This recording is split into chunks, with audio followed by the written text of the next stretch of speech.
प्रिय साथियों, इस ई लर्निंग मॉड्यूल में आपका स्वागत है। इस मॉड्यूल के माध्यम से हम स्वास्थ्य सेवा प्रदाताओं यानी कि डॉक्टर्स, मुख्य चिकित्साधिकारी, medical officer incharge, staff nurse, ASHA, ANM, pharmacist, ward boy आदि के साथ जेंडर आधारित मुद्दों पर चर्चा करेंगे, जिससे स्वास्थ्य सेवा प्रदाता जेंडर की वजह से उत्पन्न चुनौतियों और इन चुनौतियों की वजह से महिलाओं के स्वास्थ्य पर पड़ने वाले नकारात्मक प्रभाव को समझ सकेंगे। साथ ही वे जानेंगे कि कैसे उनके योगदान से स्वास्थ्य इकाई, छाया वीएचएनडी या आंगनवाड़ी केंद्र जैसे सेवा प्रदान करने वाले प्लेटफॉर्म को लिंग आधारित भेदभाव से मुक्त बनाया जा सकता है। चर्चा शुरू करने से पहले इस मॉड्यूल की विषय सूची को जानते हैं। ये मॉड्यूल 4 अध्यायों में बंटा हुआ है। अध्याय 1, जेंडर आधारित मुद्दों को समझने की आवश्यकता। इस अध्याय में हम जेंडर आधारित भूमिकाओं और अपेक्षाओं को समझेंगे और साथ ही इन अपेक्षाओं और निर्धारित भूमिकाओं का महिलाओं के निर्णय लेने की क्षमता पर पड़ने वाले असर को समझेंगे। अध्याय 2, लिंग और जेंडर की अवधारणा को समझना। इस अध्याय के तहत हम लिंग एवं जेंडर में अंतर एवं सामाजिक रूढ़ियां जो लिंग आधारित भेदभाव को उत्पन्न करती और बढ़ावा देती हैं, उनको जानेंगे और उन सामाजिक रूढ़ियों की वजह से हमारे व्यवहार पर जो असर पड़ता है उस पर भी चर्चा करेंगे। अध्याय 3, लिंग आधारित भेदभाव के चलते महिलाओं को स्वास्थ्य सुविधाएं मिलने में आने वाली दिक्कतें या चुनौतियां, जिसके तहत हम ये समझेंगे कि कैसे एक महिला के परिवार की सामाजिक स्थिति उसके साथ होने वाले लिंग आधारित भेदभाव की गंभीरता को निर्धारित करती है। अध्याय 4, जेंडर आधारित रूढ़ियों और मान्यताओं से प्रभावित स्वास्थ्य सेवा प्रदाताओं का व्यवहार। इसके अंतर्गत हम जेंडर, स्वास्थ्य सेवा प्रदाता का व्यवहार और महिलाओं को मिलने वाली स्वास्थ्य सुविधाओं के बीच के पारस्परिक संबंध को समझने की कोशिश करेंगे और जानेंगे कि वे कौन से 5 व्यवहार हैं जिनको अपनाकर स्वास्थ्य सेवा प्रदाता, स्वास्थ्य इकाई, छाया वीएचएनडी आदि सेवा प्रदान करने वाले प्लेटफॉर्म को जेंडर आधारित भेदभाव से मुक्त करने में अपना योगदान दे सकते हैं। प्रथम अध्याय पर चर्चा शुरू करने से पहले हम इस मॉड्यूल के उद्देश्य को समझेंगे।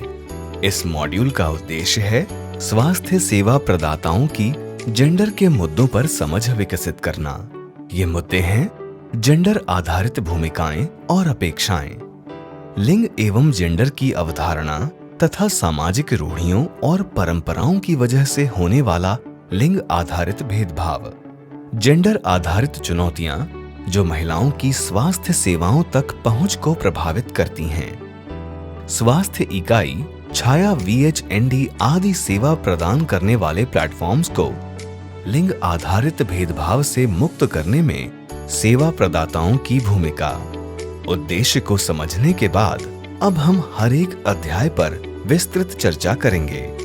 आपको बता दें कि हर अध्याय की शुरुआत एक फिल्म से होगी। हम आपसे उम्मीद करते हैं कि आप हर फिल्म को ध्यान से देखेंगे ताकि फिल्म खत्म होने के बाद हम जेंडर से जुड़े विभिन्न पहलुओं पर चर्चा कर सकें। तो शुरू करते हैं प्रथम अध्याय, और इस अध्याय में जेंडर आधारित भूमिकाओं और अपेक्षाओं को समझने के लिए देखते हैं एक फिल्म, हम सब एक हैं।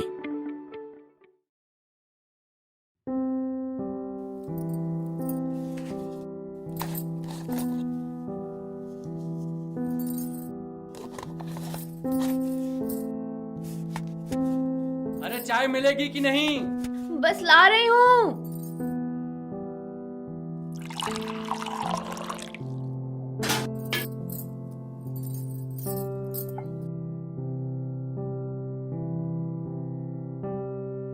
कितना टाइम लगा दिया एक कप चाय लाने में? मोनू के लिए नाश्ता बना रही थी, स्कूल के लिए। मोनू जल्दी तैयार हो जाओ बेटा, स्कूल के लिए देर हो रही है। सुनो, आज तुम मोनू को स्कूल छोड़ देना, मुझे थोड़ा जल्दी जाना है। मुझे भी 8 बजे अस्पताल पहुंचना है। आजकल रोज डिलीवरी के केस आ जा रहे हैं। रोज का तुम्हारा वही रोना। अरे 12-12 घंटे अस्पताल में ही तो रहती हो, एक दिन थोड़ा देर हो जाएगी तो क्या हो जाएगा। अच्छा सुनो, आज दोपहर के लिए लौकी की सूखी सब्जी जरूर बना देना। रोज रोज आलू खाकर मन उब गया है। मोनू लौकी नहीं खाता है तो भिंडी काट के रखी हुई है। लौकी ही बना देना, और सबको सब सब्जी खानी चाहिए।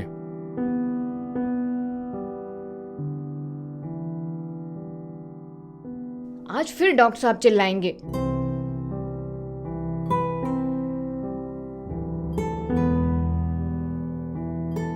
तुम अभी तक तैयार नहीं हुए।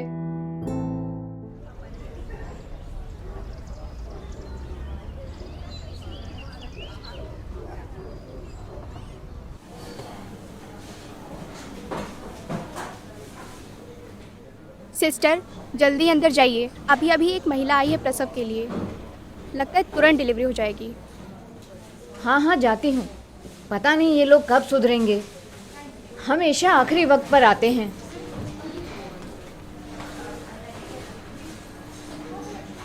एएनएम दीदी आई? हाँ हाँ, वो आ गई हैं।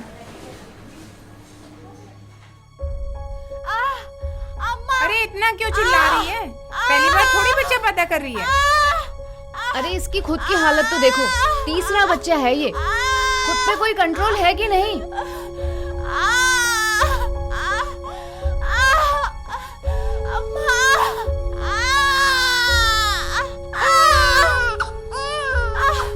ये लो।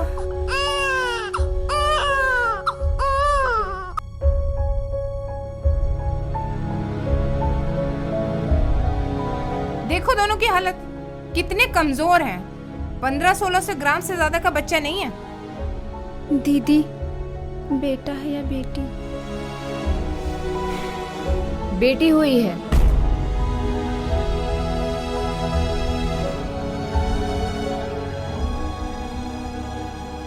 हालत देखो इसकी, कितना कम वजन है। ना तुम्हारे शरीर में जान है ना इसके शरीर में। 9 महीने किया क्या?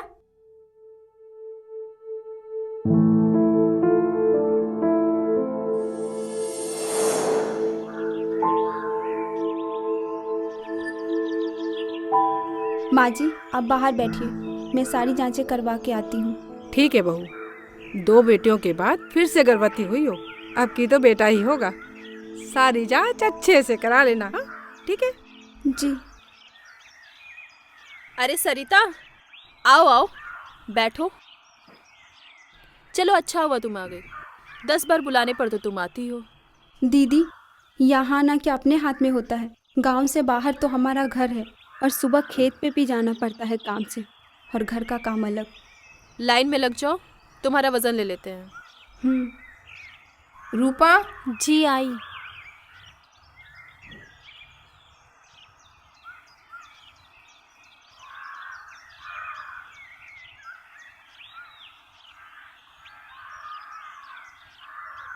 कितनी उम्र है तुम्हारी?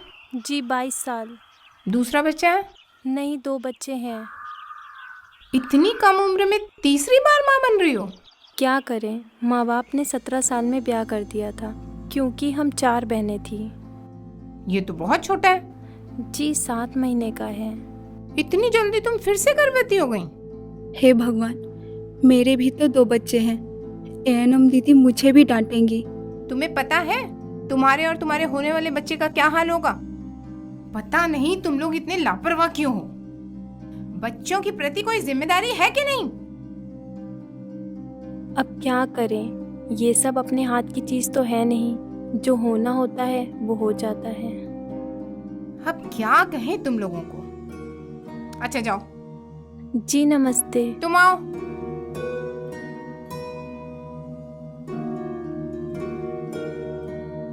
नमस्ते। नमस्ते। यहाँ आके बैठो। क्या नाम है तुम्हारा? सरिता। कौन सा महीना? 5वां। कितने बच्चे हैं? 1। अच्छा सरिता, तुम्हारे पेट की अभी जांच होगी, इसलिए तुम बाहर इंतजार करो। जी।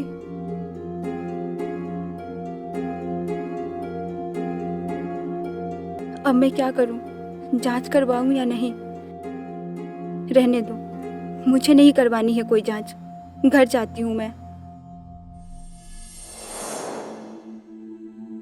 ये लो, अपनी बिटिया को अपना दूध पिलाओ। और हाँ, हर आधे घंटे में अपना दूध पिलाती रहना। हाँ।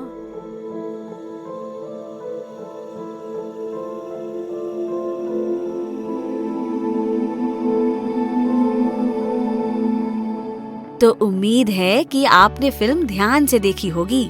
आइए अब हम फिल्म से जुड़े निम्न मुद्दों पर चर्चा करते हैं।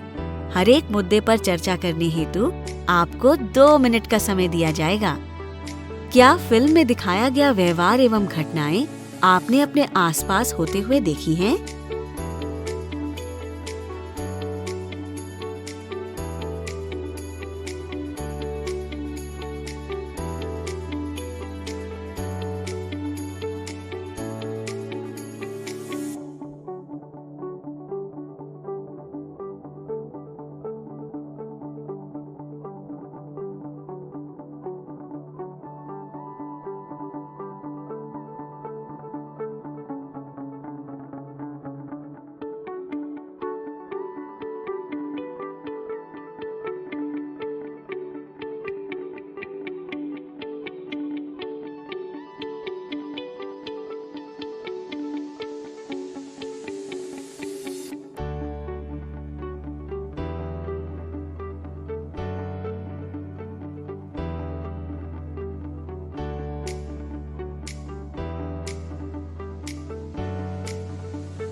क्या आपको लगता है कि महिला घर में काम करे या घर के बाहर, उससे अपेक्षाएं समान ही रहती हैं? जैसे नर्स दीदी का काम अस्पताल में जिम्मेदारी भरा है, पर इससे उनके घर के काम की जिम्मेदारी में कोई कमी नहीं आती।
और क्या आपको लगता है कि स्वास्थ्य केंद्र पर स्वास्थ्य सेवा लेने आने वाली हर महिला नर्स दीदी की तरह ऐसी ही अपेक्षाओं का शिकार होती है? और यदि हम ये न समझ पाएं, तो वह महिला भय, शर्म या संकोच के कारण बिना सेवा लिए या बिना अपनी बात कहे ही घर चली जाती है, जैसा कि सरिता के साथ छाया VHND सत्र पर हुआ था।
चर्चा के लिए आप सबका बहुत बहुत धन्यवाद।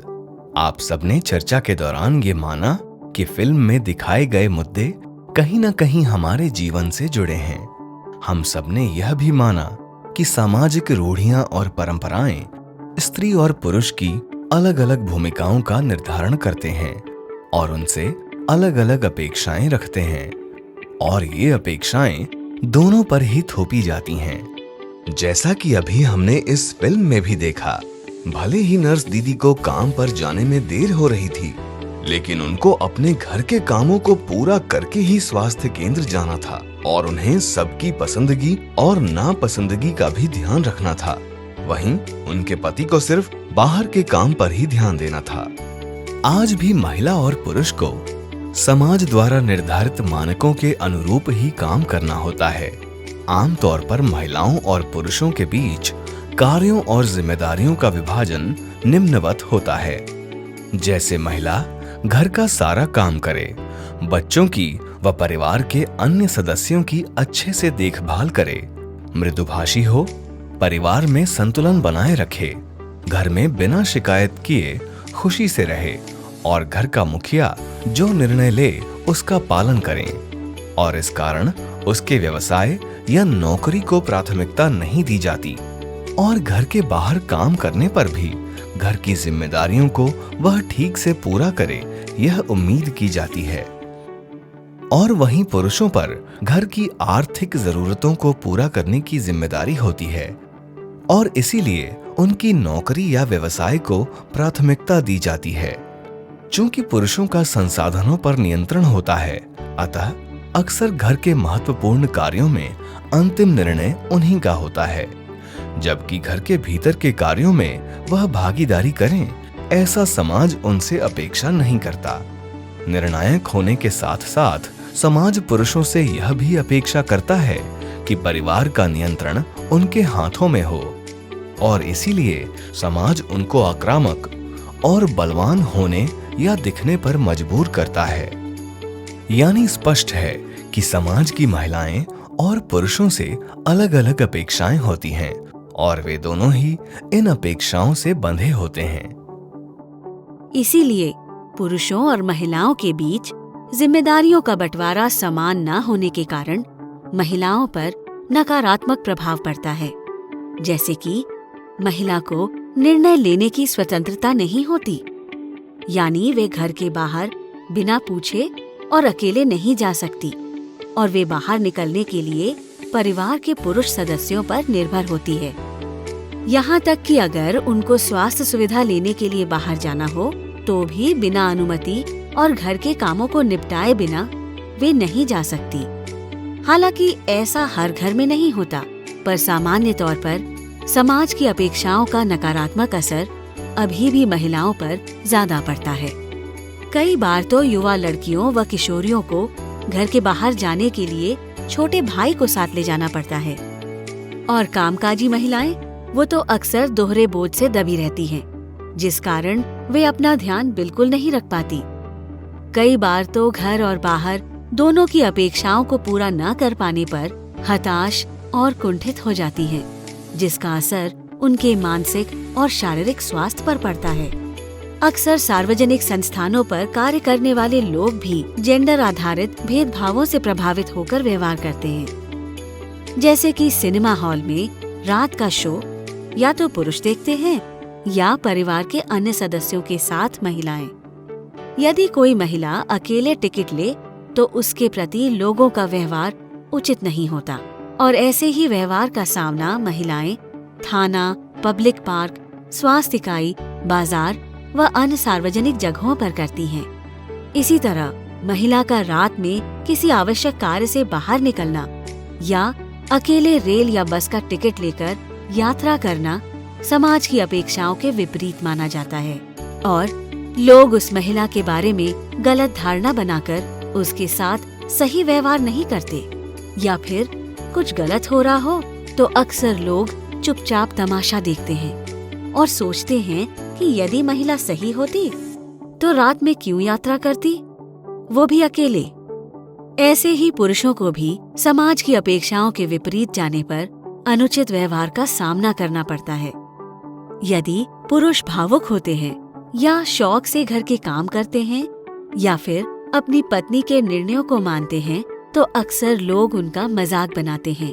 कई बार तो महिलाएं भी घर के पुरुषों को घर का काम नहीं करने देती, यानी महिला और पुरुष दोनों यदि अपनी निर्धारित भूमिकाओं से परे कोई काम करते हैं तो समाज उसे स्वीकार नहीं करता, जिससे उनमें हीन भावना पैदा होती है और उनका आत्मविश्वास भी कमजोर होता है। अब शुरू करते हैं अध्याय 2।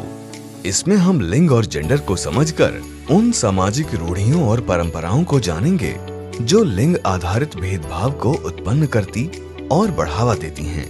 इस मुद्दे पर चर्चा करने से पहले आइए देखते हैं फिल्म शुभारंभ भेदभाव।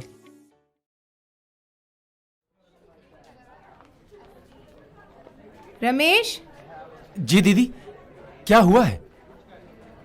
तुम्हारी बिटिया हुई है, ये कुछ सामान लेके आओ।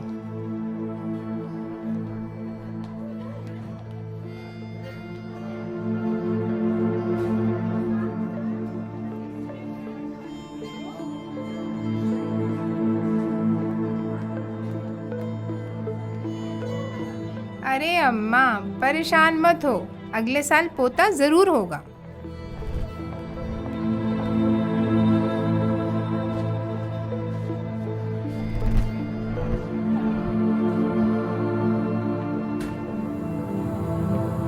सुरेंद्र, जी दीदी। मिठाई खिलाओ भाई, जुड़वा बच्चे हुए हैं तुम्हें, एक बेटा और एक बेटी।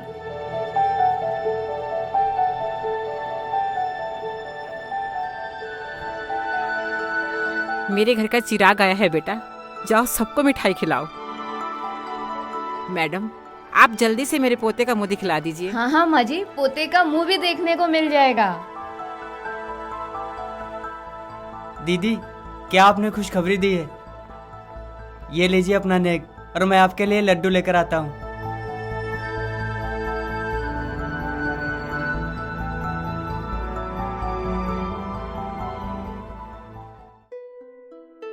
अम्मा, ज़रा इनको बुला दीजिए। बेटा सुरेंद्र तो मिठाई लेने गया है। अम्मा, दोनों बच्चों को दूध पिलाने में दिक्कत हो रही है। तो किसने कहा दोनों को दूध पिलाने के लिए? लाओ, तू बेटे को पूरा दूध पिला और बिटिया को हम देख लेंगे।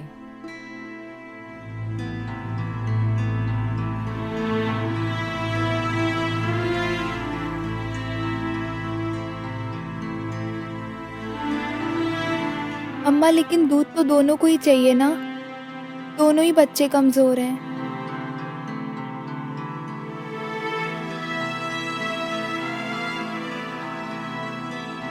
माँ, मेरे बेटे को मेरी गोद में दो। ला बेटा।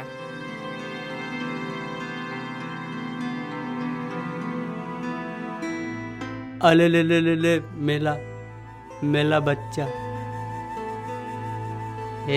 मुआ।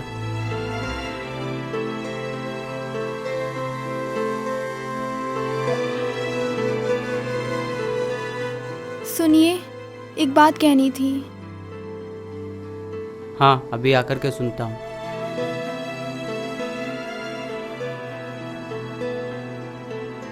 मैं पहले चाचा को मिठाई देकर आता हूँ। हाँ जा।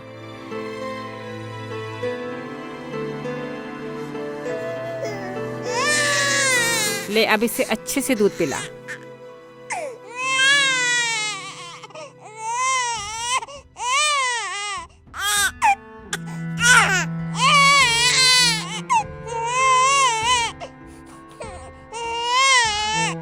अम्मा, जरा देर बेटे को तुम पकड़ लो, मुझे बिटिया को दूध पिलाना है। अरे तो बेटे को पूरा दूध पिला, बिटिया को मैं देख लूंगी ना।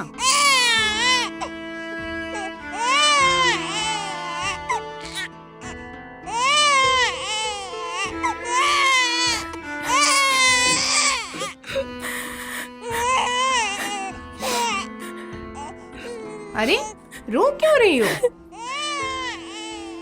जुड़वा बच्चे हुए हैं तुम्हारे।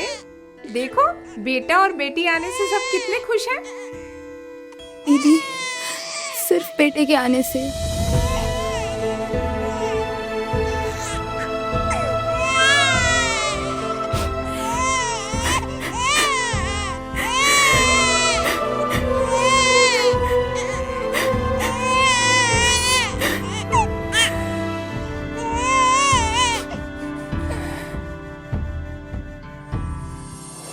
अम्मा, ओ अम्मा। अरे क्या हुआ, क्यों चिल्ला रही है? अम्मा, अम्मा, हमको लगता है कोई बड़ी बीमारी हो गई है। अरे क्या हुआ, कुछ बताएगी? अम्मा, पता नहीं, अभी बाथरूम गए थे तो पेशाब के साथ खून आ रहा था। अरे तुझे माहवारी शुरू हो गई है, कपड़ा ला के दे दूंगी, लगा लेना, और अभी कुछ दिन ऐसे ही रहेगा ये। अम्मा, ये क्या मुसीबत है? मुसीबत नहीं है बिटिया, अब तू बड़ी हो गई है। बड़ी तो मैं पहले से ही थी ना अम्मा। हाँ, लेकिन अब तेरा ब्याह होगा और तू अपने घर को चिराग देगी। अम्मा, अभी मुझे पढ़कर नौकरी करना है, चिराग विराग नहीं देना है। बस, अब जितना लिखना पढ़ना था लिख पढ़ चुकी। एक औरत का जन्म तभी सफल होता है बिटिया, जब वो अपने घर को बेटा दे दे। और खबरदार, जो आज के बाद ये दौड़ी भागी और कूदी फांदी तो, और आज से घर के काम काज सीख, क्योंकि बहुत जल्द मैं तेरा ब्याह कराऊंगी। अम्मा, ये कौन सी बात हुई? अरे ये क्या कर रही है, छूना मत उसे, नहीं तो खराब हो जाएगा। अम्मा, रोज तो निकालती हूँ। बिटिया, अब हर महीने जब तुम्हें माहवारी आएगी तो कुछ दिन तुम अशुद्ध रहोगी, तब ये सब मत छूना, समझी? क्यों अम्मा, मैं क्यों अशुद्ध रहूंगी? बस, अब ज्यादा सवाल मत कर और मेरी अच्छी बिटिया बन।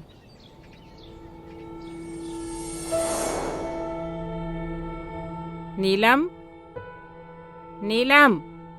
हाँ माँ। सो गई थी क्या? नहीं माँ। फिर क्या सोच रही हो? बस सोच रही थी कि अब मैंने बेटा पैदा कर दिया है, मेरा जीवन सफल हो गया है।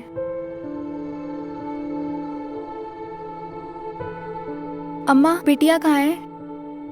दे दो, उससे भी दूध पिला दूँ। ठीक है वो, तू इसका पूरा ध्यान रख। चलो, इसको दूध पिलाओ।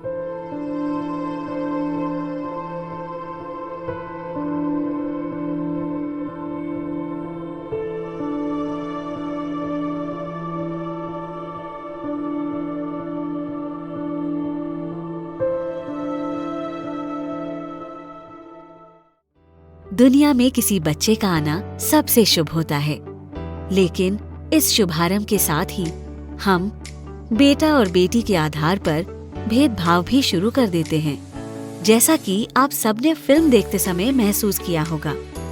तो आइए अब हम निम्न मुद्दों पर चर्चा करते हैं। और हाँ, याद रखें, चर्चा के लिए आपके पास 2 मिनट का समय है। तो क्या आपको लगता है जन्म लेते ही समाज लिंग के आधार पर अलग अलग व्यवहार करता है? यानी एक महिला कोख से लेकर उम्र के आखिरी पड़ाव तक लिंग आधारित भेदभाव का सामना करती है और आवाज उठाने पर चुप करा दी जाती है। जैसे नीलम की माहवारी शुरू होने पर उसके सवाल पूछने पर चुप रहो, अच्छी बिटिया बनो कहकर उसको चुप करा दिया जाना। लिंग आधारित व्यवहार के चलते एक महिला जन्म से ही बुनियादी अधिकारों से वंचित हो जाती है, जैसे नीलम की बेटी जो जन्म लेते ही माँ का दूध पीने के अधिकार से भी वंचित कर दी गई।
क्या हम सब सामाजिक दबाव से प्रभावित होकर खुद को सामाजिक मान्यताओं के अनुरूप दिखाना चाहते हैं? जैसे बेटे के जन्म होने पर खुश होना और बेटी के जन्म पर परेशान या दुखी होना, जैसा कि रमेश और सुरेंद्र के केस में हुआ।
क्या अस्पताल में कोई था जो नीलम की मनोस्थिति को समझ पाता?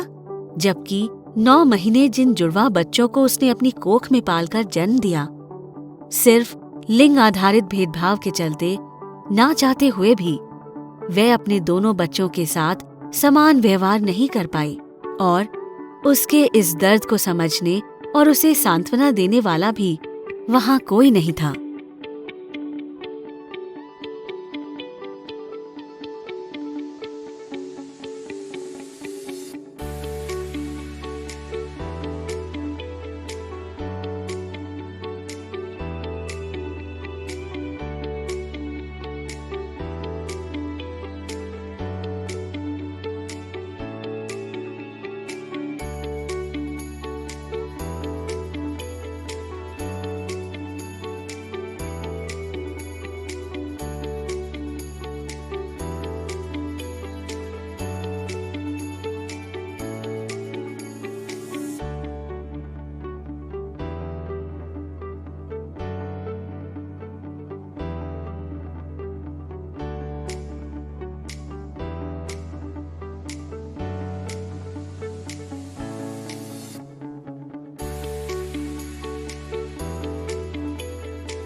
हम सब ने चर्चा के दौरान लिंग और जेंडर 2 शब्दों को सुना।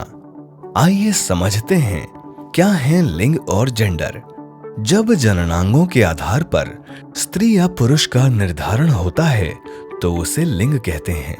जैसे जब कोई बच्चा पैदा होता है तो उसके प्रजनन अंगों के आधार पर उसे लड़का या लड़की कहा जाता है, जबकि प्रजनन तंत्र को छोड़कर अन्य तंत्र लड़के या लड़की की पहचान नहीं बनाते, जैसे श्वसन तंत्र, पाचन तंत्र आदि। ये ही लिंग है और यह कुदरती होता है। और जब सामाजिक परंपराओं और रूढ़ियों के आधार पर स्त्री और पुरुष से की जाने वाली अपेक्षाएं और उनकी भूमिकाओं का निर्धारण किया जाता है तो उसे जेंडर कहते हैं। जैसे जैसे एक लड़का या लड़की बड़े होते हैं उनसे समाज अलग अलग अपेक्षाएं रखता है और उनके साथ अलग अलग व्यवहार करता है। जैसे लड़की है तो बाल लंबे हों और लड़का हो तो छोटे। उनके खिलौने भी अलग होते हैं, जैसे लड़की के लिए गुड़िया व लड़के के लिए कार या पिस्टल। और बाद में उनके पहनावे भी निर्धारित किए जाते हैं, जैसे लड़की है तो फ्रॉक और लड़का है तो निकर शर्ट आदि। समाज द्वारा निर्धारित इन मान्यताओं के विपरीत व्यवहार करने पर समाज उसे स्वीकार नहीं करता। यानी कुछ ऐसी सामाजिक परंपराएं और रूढ़ियां होती हैं जो लैंगिक असमानता को उत्पन्न करती हैं या बढ़ावा देती हैं। जैसे लड़के से वंश चलता है, लड़की को पढ़ा लिखा कर क्या करना, लड़कियां तो पराई होती हैं। बेटे को पैदा करने से जन्म सफल होता है, चिता को आग तो बेटा ही देगा। लड़की जिम्मेदारी है, जितनी जल्दी विवाह कर निपटा दो उतना अच्छा। हमारे समाज में 3 सामाजिक रूढ़ियां ऐसी हैं जो इस असमानता को बहुत ज्यादा बढ़ावा देती हैं और महिलाओं के जीवन पर नकारात्मक असर डालती हैं। पहला, बेटे की चाहत। हालांकि पहले की अपेक्षा आज समाज की सोच में बहुत बदलाव आया है, पर फिर भी अभी भी काफी परिवारों में बेटे को ही प्राथमिकता दी जाती है, क्योंकि वे मानते हैं कि लड़का ही आगे वंश चलाएगा, बुढ़ापे का सहारा बनेगा, कमाकर देगा और पिंडदान करेगा। इसलिए ऐसे परिवारों में अगर लड़कियां हैं तो जब तक लड़का नहीं हो जाता महिला गर्भधारण करती रहती है या उस पर गर्भधारण का दबाव डाला जाता है, चाहे उसकी इच्छा हो या ना हो, या उसका शरीर पुनः गर्भधारण के लिए तैयार हो या ना हो, जिसका दुष्प्रभाव माँ और उसके होने वाले बच्चे के स्वास्थ्य पर पड़ता है और कई बार ये माँ या उसके बच्चे की मृत्यु का कारण भी बन जाता है। दूसरा, लड़कियों की शिक्षा को महत्व न देना। जेंडर रूढ़ियों का प्रभाव लड़कियों की शिक्षा पर भी पड़ता है, खासकर किशोरावस्था आने पर, जैसे कि उसके घर से निकलने व लड़कों से बात करने आदि पर रोक लगाना। जेंडर रूढ़ियों का प्रभाव एक लड़की पर सबसे ज्यादा तब पड़ता है जब लड़की होने की वजह से उसकी पढ़ाई छुड़वा दी जाती है, यानी एक ऐसा निर्णय जो उसके पूरे भविष्य को अंधकारमय बना देता है। और तीसरी सामाजिक रूढ़ी है कम उम्र में शादी। जब पढ़ाई बीच में छूट जाती है तो नतीजा क्या होता है? कम उम्र में शादी। माता पिता को लगता है कि जल्दी शादी हो जाए तो वे अपनी जिम्मेदारियों से मुक्त हो जाएंगे, और कम उम्र में शादी का मतलब कम उम्र में गर्भवती हो जाना, क्योंकि सास ससुर को दादा दादी जो बनना है। कोई भी ये नहीं सोचता कि ऐसे निर्णय से उस लड़की और उसके होने वाले बच्चे दोनों के स्वास्थ्य पर कितना खराब असर पड़ता है। और एक सेवा प्रदाता के रूप में हमें यह समझना भी बहुत जरूरी है कि हमारी सोच और हमारा व्यवहार भी सामाजिक रूढ़ियों एवं मान्यताओं से प्रभावित होता है।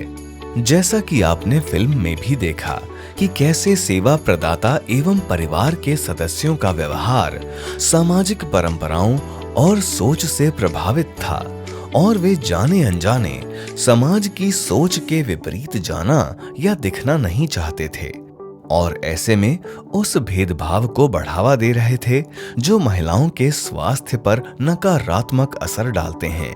जैसे कि सरिता के तीसरी बार बेटी होने पर सेवा प्रदाता का भी दुखी प्रतीत होना और कहना, अरे अम्मा परेशान ना हो, अगले साल जरूर लड़का होगा।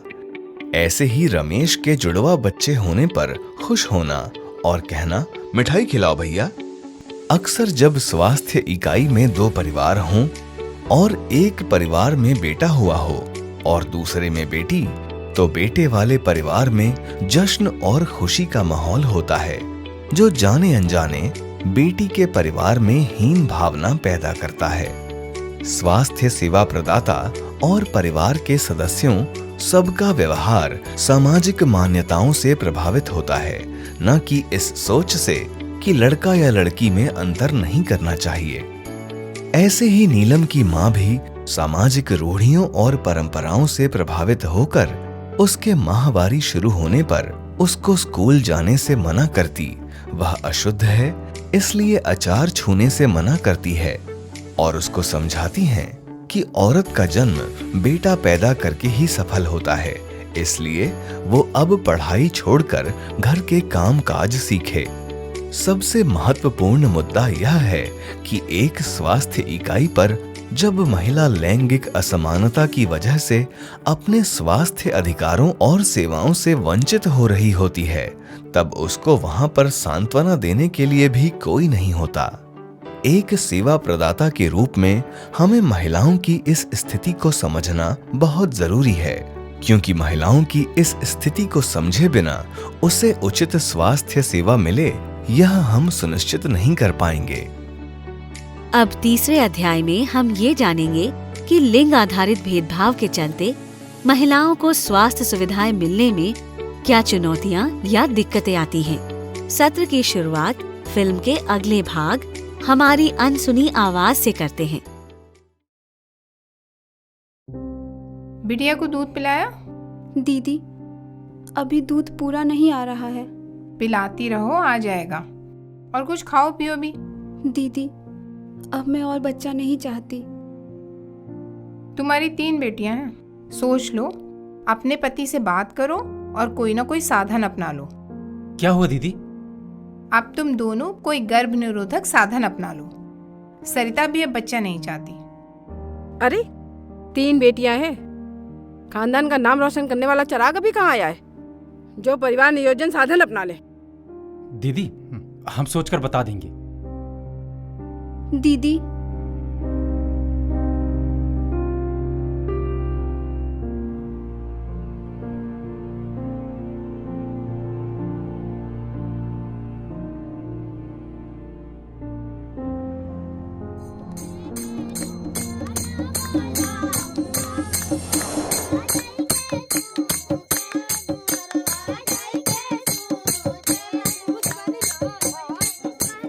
अरे सब लोग जल्दी जल्दी शगुन दे दो, खाना लग चुका है।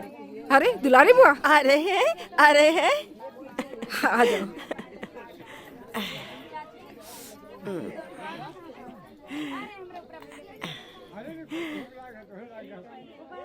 बिटिया मुंह मीठा कर लो। दूधो नहाओ पूतो फलो। अब बिटिया जल्दी हमको लल्ला का चेहरा दिखा दो। बिल्कुल राम दुलारी बुआ, आपके उन सबके आशीर्वाद से आपकी लल्ला ही होगा। अरे हमारे घर का चिराग होगा, हमारा खानदान आगे बढ़ाएगा, हमारे खानदान का नाम रोशन करेगा वो। जरूर जरूर। तुम लोग चुप काहे हो गए? गाना चालू रखो।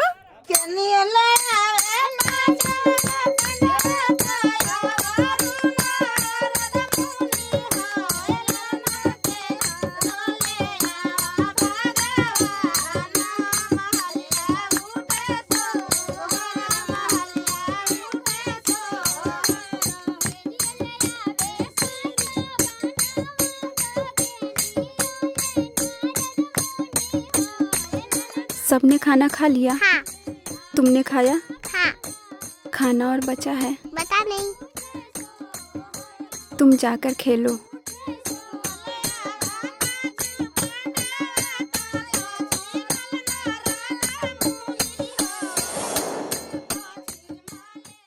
अरे सरिता, कैसी हो? ठीक हूँ दीदी। दीदी, उर्मिला नर्स कहाँ है? उर्मिला सिस्टर घर गई हैं, बस आती होंगी। उनकी ड्यूटी तो रात की थी ना, वो तो सुबह 8 बजे तक रहेंगी, ऐसा उन्होंने कहा था।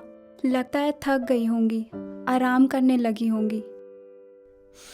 आराम? हम औरतें काम से लौट के काम पे ही वापस जाते हैं। उनके बेटे का नाश्ता बनाना था, इसलिए आधे घंटे के लिए गई हैं, अभी आ ही रही होंगी। औरत को हर जगह पिसना पड़ता है, घर हो या बाहर।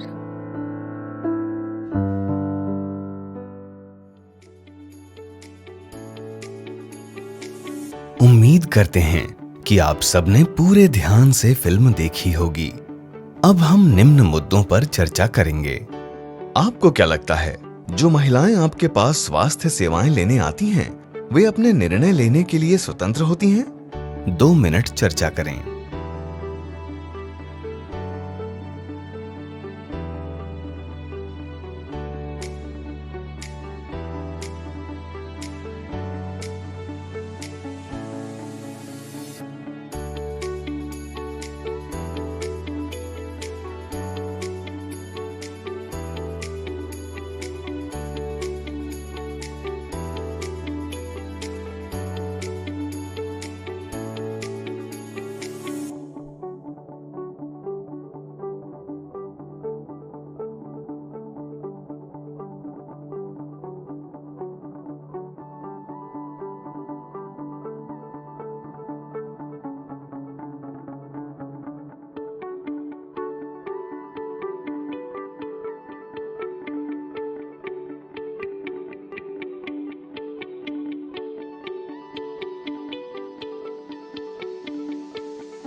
क्या फिल्म में सरिता अपने परिवार के निर्णयों से खुश थी? क्या परिवार के लोगों द्वारा लिए गए निर्णय माँ और शिशु के स्वास्थ्य के हित को ध्यान में रखकर लिए गए, या उनके निर्णय सामाजिक रूढ़ियों से प्रभावित थे? 2 मिनट चर्चा करें।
क्या हमारे रीति रिवाज और रस्में माँ और शिशु के स्वास्थ्य की बेहतरी के लिए होते हैं, या सामाजिक मान्यताओं और परंपराओं को बढ़ावा देने के लिए?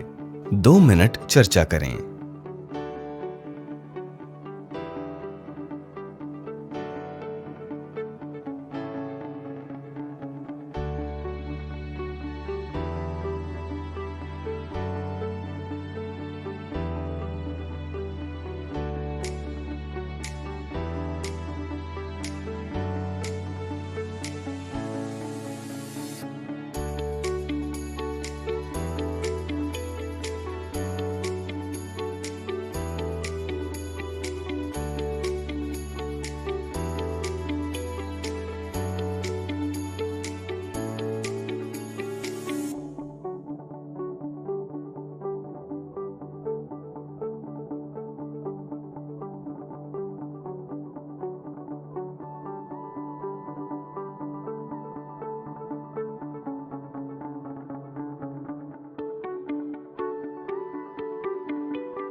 तो चर्चा से ये बात स्पष्ट रूप से निकल कर आई है कि अक्सर महिलाएं अपने हित से जुड़े मुद्दों पर निर्णय लेना तो दूर, कुछ बोल भी नहीं पाती हैं। फिल्म में भी सरिता और नीलम को अपने निर्णय लेने की आजादी नहीं थी।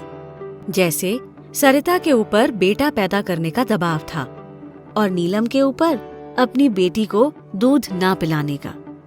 यहाँ तक कि जब सरिता परिवार नियोजन की बात करती है तो चुप करा दी जाती है। इसी तरह जब नीलम माहवारी शुरू होने पर माँ द्वारा लगाई जा रही पाबंदियों का विरोध करती है और सवाल पूछती है तो माँ ये कहकर कि चुप रहो, अच्छी बिटिया ज्यादा सवाल नहीं करती, उसको चुप करा देती है।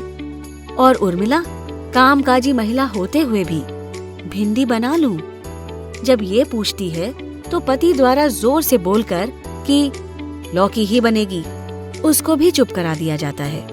और जब उसको स्वास्थ्य केंद्र जाने में देर हो रही थी तभी पति के ये कहने पर कि मुन्ना को आज तुम स्कूल छोड़ दो, वे मना ही नहीं कर पाती। तो ये बात तो स्पष्ट है कि कई बार महिलाएं अपने हित से जुड़े मुद्दों पर भी निर्णय लेने के लिए स्वतंत्र नहीं होती।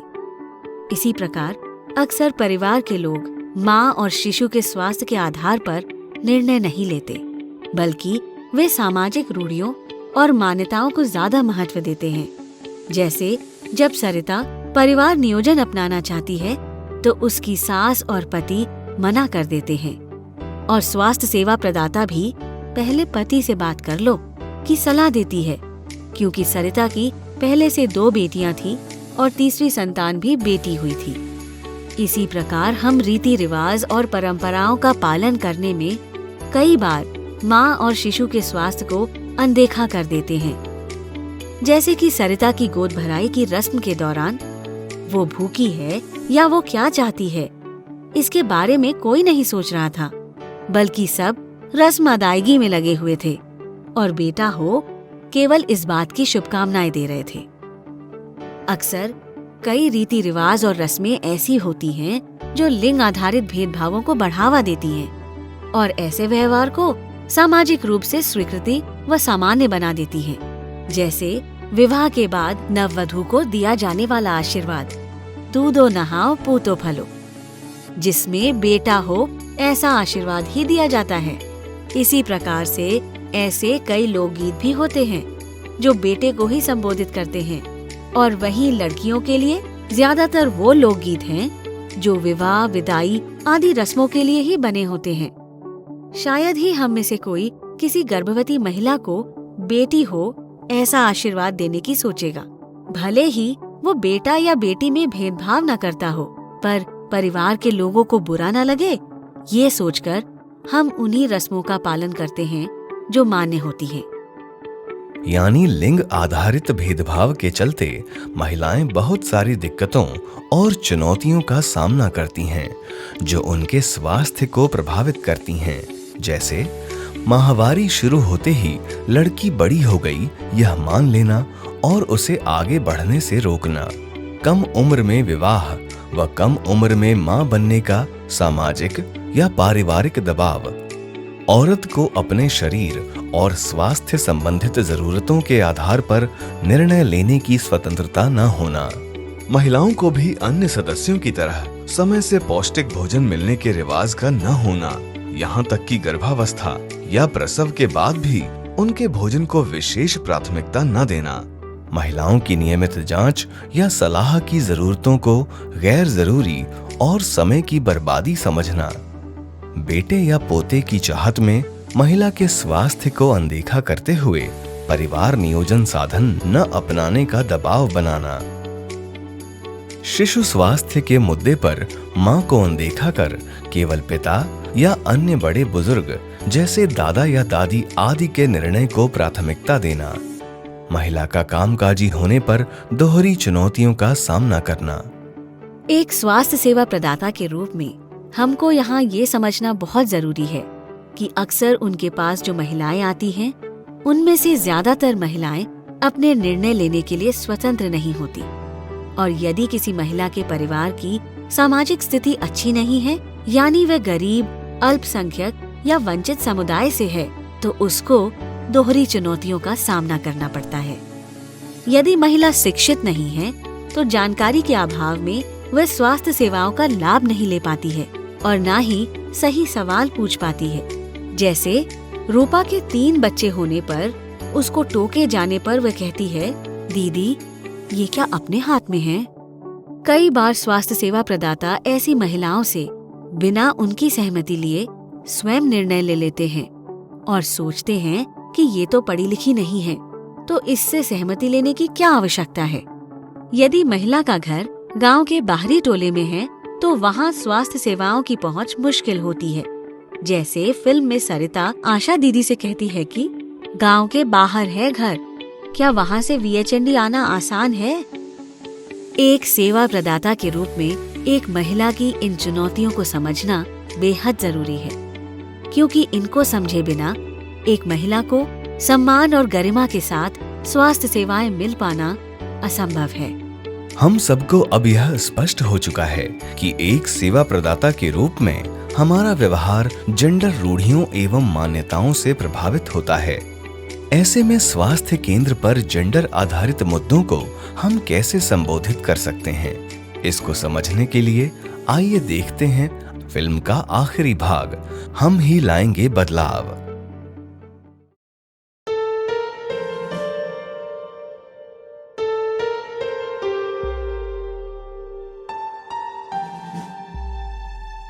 अब क्या हाल है? ठीक हूँ। ये तो ठीक है। बिटिया कैसी है?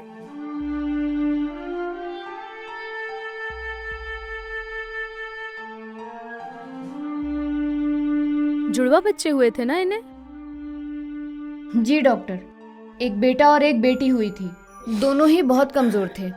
दोनों को ही माँ के दूध और देख रेख की जरूरत थी, लेकिन इन लोगों ने सिर्फ बेटे की देखभाल की, पर बेटी पर बिल्कुल भी ध्यान नहीं दिया। और तो और माँ ने भी सिर्फ बेटे को अपना दूध पिलाया। शायद इसीलिए इनकी बच्ची 2 दिन में ही खत्म हो गई।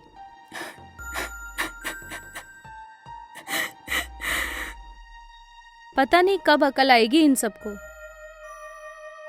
पोते और बहू का पूरा ख्याल रखिएगा। जी ठीक है डॉक्टर साहब, बहू हमको पोता जो दी है इसका पूरा ख्याल रखेंगे।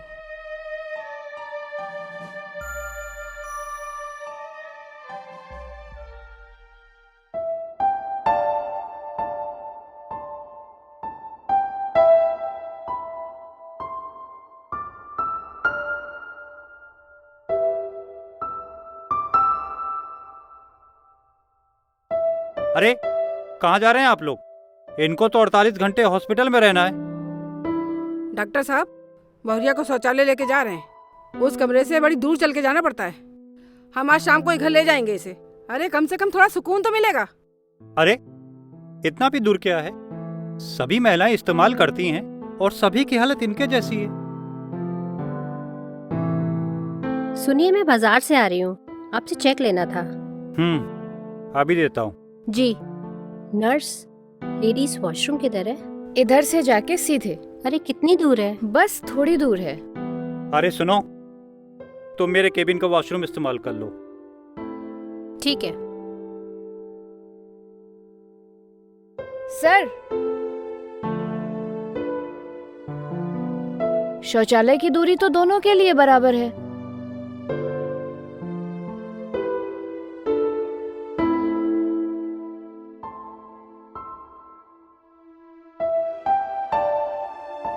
सुनिए,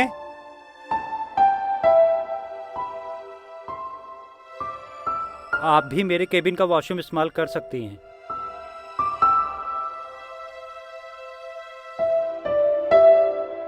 आपको इतनी दूर जाने की जरूरत नहीं है।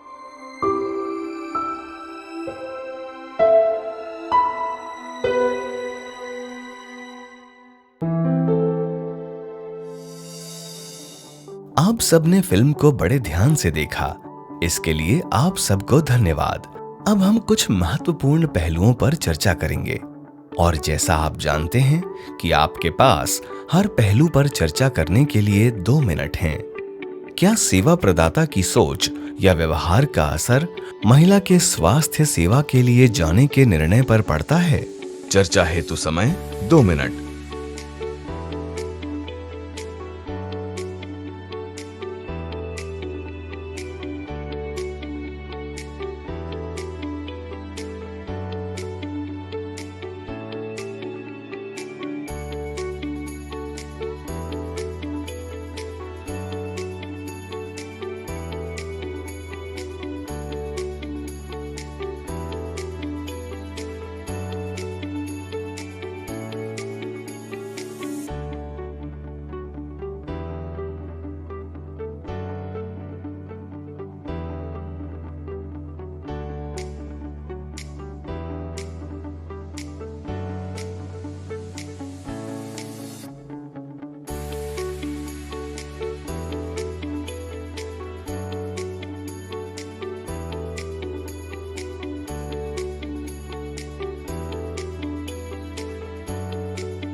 क्या स्वास्थ्य सेवा प्रदाता अपने स्तर पर जेंडर के मुद्दे को संबोधित कर स्वास्थ्य इकाई को लिंग आधारित भेदभाव से मुक्त बनाने में योगदान दे सकते हैं? चर्चा हेतु समय 2 मिनट।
हम सब अब यह अच्छे से समझ चुके हैं कि जेंडर स्वास्थ्य सेवा प्रदाता के व्यवहार व महिलाओं को मिलने वाली स्वास्थ्य सेवाएं ये सभी आपस में जुड़ी हुई कड़ियां हैं जो एक दूसरे पर अपना प्रभाव डालती हैं। यानी कि सामाजिक रूढ़ियां और परंपराएं जेंडर के मानक निर्धारित करती हैं, जैसे कि महिला और पुरुष की क्या भूमिकाएं और जिम्मेदारियां होंगी, और ये जेंडर मानक सेवा प्रदाता के व्यवहार को भी प्रभावित करते हैं, जिसकी वजह से वे कई बार जाने अनजाने स्वास्थ्य सेवा लेने आई महिला के साथ अनुचित व्यवहार कर जाते हैं, और ऐसे में महिला भय, शर्म व संकोच के चलते या तो स्वास्थ्य सेवा लेती ही नहीं या अधूरी सेवा लेकर चली जाती है, जिसकी वजह से उसको स्वास्थ्य संबंधित जटिलताओं का सामना करना पड़ता है, और इस वजह से कभी कभी मां या शिशु की मृत्यु भी होने की संभावना बढ़ जाती है।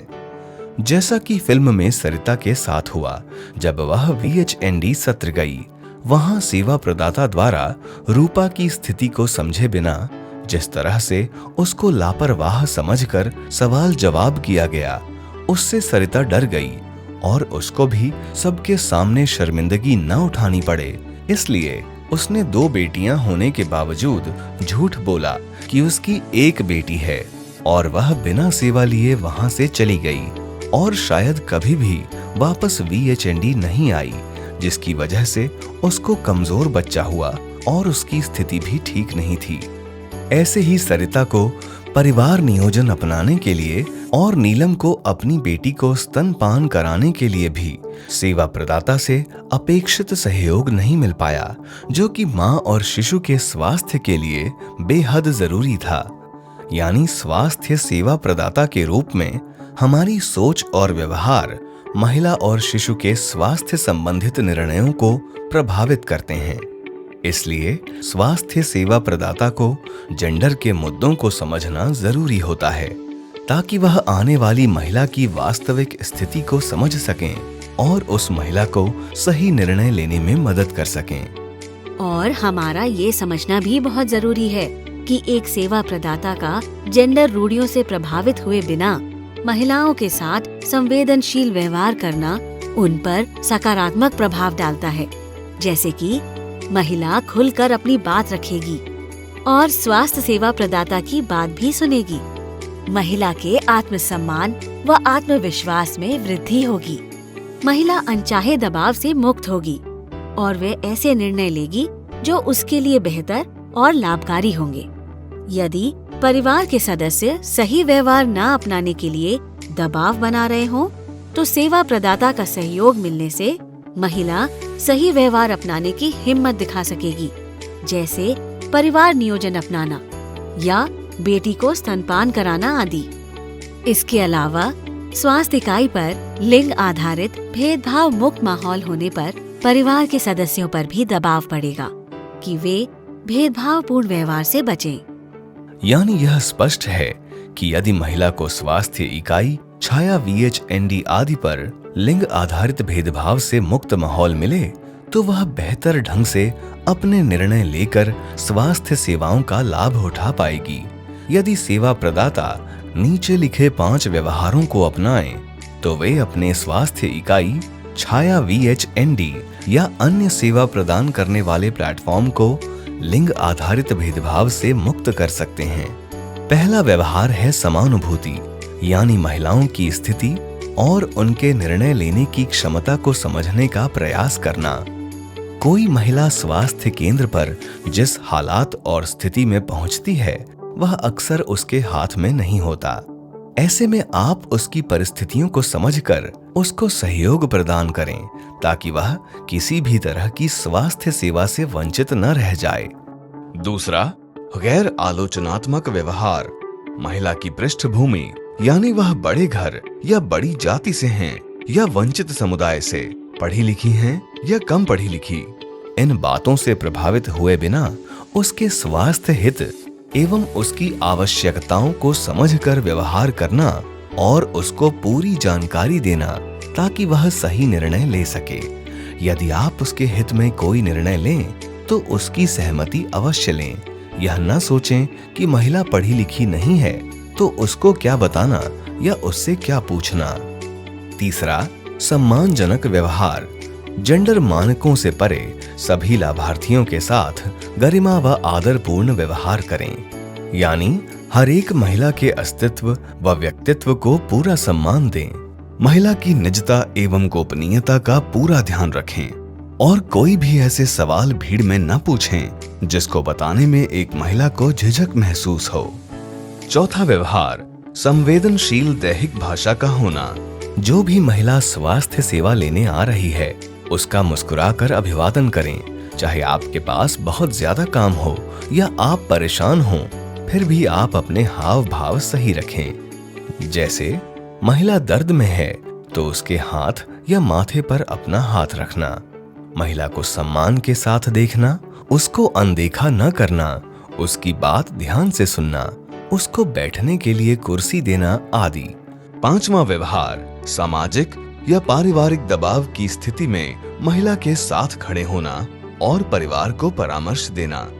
स्वास्थ्य सेवाओं का निर्धारण करने में महिला को सहयोग प्रदान करना ताकि महिला अपनी आवश्यकता एवं अपने स्वास्थ्य के हित को ध्यान में रखकर निर्णय ले, न कि सामाजिक परंपराओं या रूढ़ियों के दबाव में आकर। और यदि परिवार के दबाव में महिला अपने लिए गए निर्णय को लागू न कर पा रही हो तो सेवा प्रदाता उसका साथ दें और उसकी मदद करें ताकि वह उस निर्णय को लागू कर सके।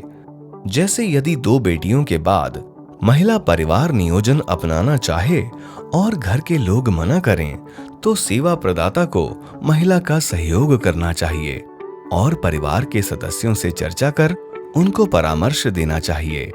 ऐसे ही स्वास्थ्य केंद्र पर बेटा हो या बेटी, दोनों को समान व्यवहार और स्वास्थ्य सुविधाएं मिलें, यह स्वास्थ्य सेवा प्रदाता को सुनिश्चित करना चाहिए। आशा करते हैं कि अब आप सब जेंडर आधारित मुद्दों और उनके महिलाओं के स्वास्थ्य पर पड़ने वाले प्रभाव को समझ सके होंगे। आपने ये समझा होगा कि एक महिला को गरिमापूर्ण स्वास्थ्य सेवा प्रदान करने के लिए स्वास्थ्य इकाई और छाया VHND आदि सेवा प्रदान करने वाले प्लेटफॉर्म को लिंग आधारित भेदभाव से मुक्त करना कितना आवश्यक है। और ऐसा तभी संभव है जब आप आगे आएंगे। हम आपसे उम्मीद करते हैं कि आप आज से ही ऊपर बताए गए 5 व्यवहारों को जरूर अपनाएंगे और अपनी स्वास्थ्य इकाई को लिंग आधारित भेदभाव से मुक्त बनाएंगे। सत्र में सक्रिय भागीदारी हेतु आप सभी को धन्यवाद।